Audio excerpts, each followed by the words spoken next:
দারুণ দারুণ। নমস্কার বন্ধুরা, আওয়ার ভিলেজ কুকিং অ্যান্ড ব্লগে তোমাদের অনেক অনেক স্বাগত। এখন তো শীতের সিজন, আর এই শীতকালেই পিঠে পুলি পায়েস এগুলো খাওয়া হয়।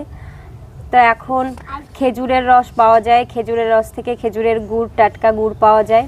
তো আজকে আমরা রান্না করব খেজুরের গুড় দিয়ে আর গোবিন্দভোগ চাল দিয়ে পায়েস। তো তোমরা পুরো ভিডিওটা প্রথম থেকে শেষ পর্যন্ত দেখতে থাকো।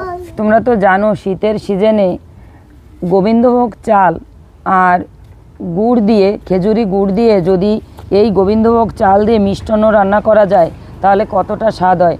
চলো আমরা রান্না করি। আর এদিকে নিয়ে নিয়েছি 1 বাটি গুঁড়ো দুধ আর পরিমাণ মতো কাজু আর কিশমিশ, আর এর সঙ্গে আমরা গরুর দুধও অ্যাড করব। তো চলো রান্নাটা শুরু করছি, তোমরা পুরো ভিডিওটা দেখতে থাকো। মিষ্টান্নর জন্যে আমি কিছুটা গরুর দুধ নিয়ে নিয়েছি, আর দুধটা আমি প্রথমে জ্বালিয়ে নিচ্ছি। দুধটা জ্বালিয়ে নিয়েছি, এবার আমি দুধটা নামিয়ে দিচ্ছি। মিষ্টান্ন রান্না করার জন্য কড়াইটা উনুনে বসিয়ে দিচ্ছি। মিষ্টান্ন রান্না করার জন্য গোবিন্দভোগ চালটা আমি ভালো করে এই ন্যাকড়া দিয়ে ভালো করে মুছে নিচ্ছি, কারণ অনেক সময় চালে নোংরা থাকে। আমি ভালো করে ঝেড়ে পুছে নিয়েছি, আর তবু একটা পরিষ্কার ন্যাকড়া দিয়ে আমি ভালো করে একটু চালটাকে মুছে নিলাম যাতে কোনো নোংরা না থাকে। এবার এই চালটাকে আমি ম্যারিনেট করব। 250 মতো আমি গোবিন্দভোগ চাল নিয়েছি, দিয়ে দেব কিছুটা পরিমাণে ঘি। এই ঘি দিয়ে ম্যারিনেট করলে এই মিষ্টান্নর স্বাদটা অনেকটা বাড়িয়ে দেবে। আমি ভালো করে ঘি দিয়ে মাখিয়ে নিচ্ছি।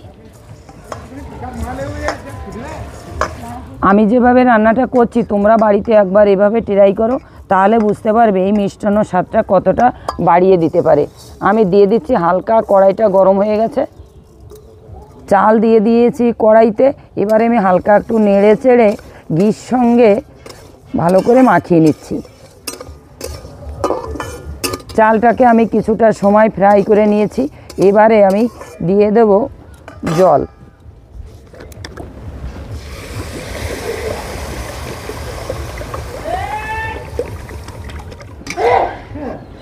কড়াইতে আমি পরিমাণ মতো জল দিয়ে দিয়েছি। এবারে আমি জালটা একটু বাড়িয়ে দেব। মিষ্টান্ন অনেক সময় হাঁড়িতে অনেকে রান্না করে, আমিও হাঁড়িতে রান্না করি, কিন্তু আজকে কড়াইতে রান্না করছি। তাই আমি চালটা তাড়াতাড়ি সিদ্ধ হওয়ার জন্য আমি কিছুটা সময় ঢেকে দিচ্ছি। জালটা বাড়িয়ে দিয়েছি। আমি গরুর দুধটা জাল দিয়ে দিয়েছি। এবারে আমি আমুল দুধটা এর সঙ্গে গুলিয়ে নিচ্ছি। দেখো আমি আমুল দুধটাও এর সঙ্গে গুলিয়ে নিচ্ছি। এখানে আমি 100 গ্রাম মতো আমুল দুধ নিয়েছি, 500 গ্রাম মতো গরুর দুধ নিয়েছি।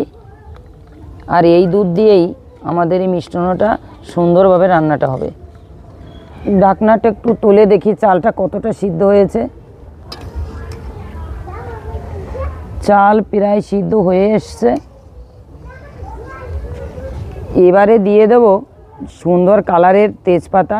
এই পাতাগুলো আমি এই চালের মধ্যে দিয়ে দেব। দিয়ে দেব কিছুটা পরিমাণে লবণ।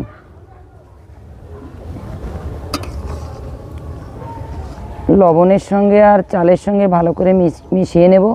দারুণ একটা গন্ধ বেরিয়েছে চালের থেকে। গোবিন্দভোগ চাল, কাজু আর কিশমিশগুলো আমি ভালো করে পরিষ্কার জলে ধুয়ে নিয়েছি।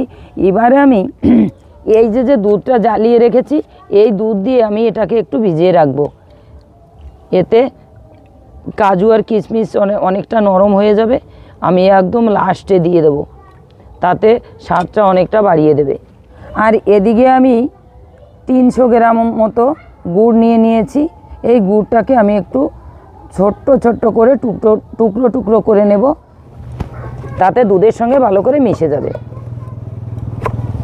গুড়টা খুব সুন্দর গুড়, খেজুরি গুড়। আর এই খেজুরি গুড় দিয়ে যদি মিষ্টান্ন রান্না করা হয়, খেতে খেতে তো মুখ ফেরবেই না। দেখো কত সুন্দর গুড়ের কালার, একদম অরিজিনাল গুড়। আমাদের এখানে গাছিরা গাছ কাটে, সেখান থেকেই আমরা নিজেরা দাঁড়িয়ে থেকে এই গুড়টা নিয়ে এসেছি। এরকম অরিজিনাল গুড় পাওয়া খুব মুশকিল। অনেকে মিষ্টান্ন রান্না করে একদম ঘেটে যায়, তো আমি যেভাবে রান্না করছি দেখো চালটা প্রায় সামান্য একটুখানি হয়তো বাকি আছে, চালটা অনেকটা সিদ্ধ হয়ে গেছে। তো আমি যেভাবে রান্নাটা করব, চালটা চালই থাকবে, কিন্তু মিষ্টনটা খেতে খুব সুন্দর লাগবে। এবারে দিয়ে দেবো আমি ভেঙে রাখা গুড়গুলো।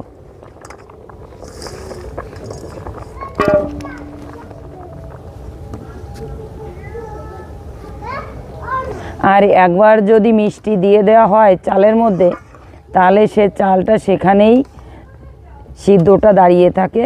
আমি এমন সময় দিয়েছি একদম খুব সুন্দর মিষ্টনটা হবে। দিয়ে দিচ্ছি দুধ।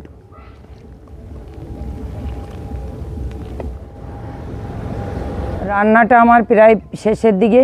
আমি যে কাজু কিশমিশ এই দুধের সঙ্গে ভিজে রেখেছিলাম, এটা আমি এবারে কড়াইতে দিয়ে দেবো। ভালো করে নেড়ে চেড়ে মিশিয়ে নেব।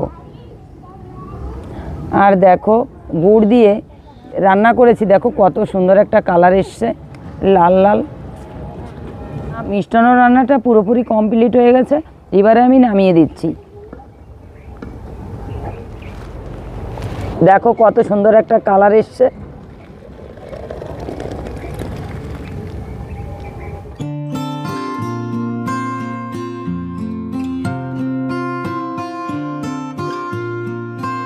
বন্ধুরা, বাঙালির একটা প্রিয় খাবার হলো মিষ্টান্ন।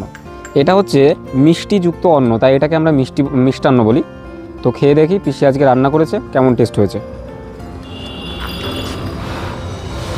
খুব গরম রয়েছে এখনও, কিছুক্ষণ আগে নামালো তো। দেখো কতটা সুন্দর, দেখো এখনও ধোঁয়া উঠছে। তো চলো গরম গরম ট্রাই করে দেখি কেমন হয়েছে।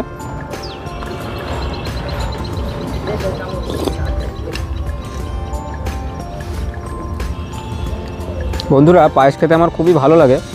তারপরেও আজকে খেজুরের গুড় দিয়ে রান্না করেছে না, অসাধারণ লাগছে। খেজুরের গুড়ের ফ্লেভারটাই আলাদা, একদম মুখে যেন স্বাদটা লেগে রয়েছে, দারুণ লাগছে খেতে। তো প্রত্যেকে ট্রাই করবেন এইভাবে, অন্তত বাড়িতে একবার ঘরোয়া পদ্ধতিতে এরকমভাবে রান্নাটা করার, দারুণ স্বাদ পাবেন। দারুণ দারুণ। তো তোমরা অবশ্যই কিন্তু রান্নাটা কেমন হয়েছে অবশ্যই কিন্তু কমেন্ট সেকশানে জানাবে। আর আমাদের চ্যানেলে নতুন হয়ে থাকলে our village cooking and blog চ্যানেলটিকে সাবস্ক্রাইব করে আমাদের পাশে থাকবে। দেখা হবে নতুন কোনো ভিডিও নিয়ে।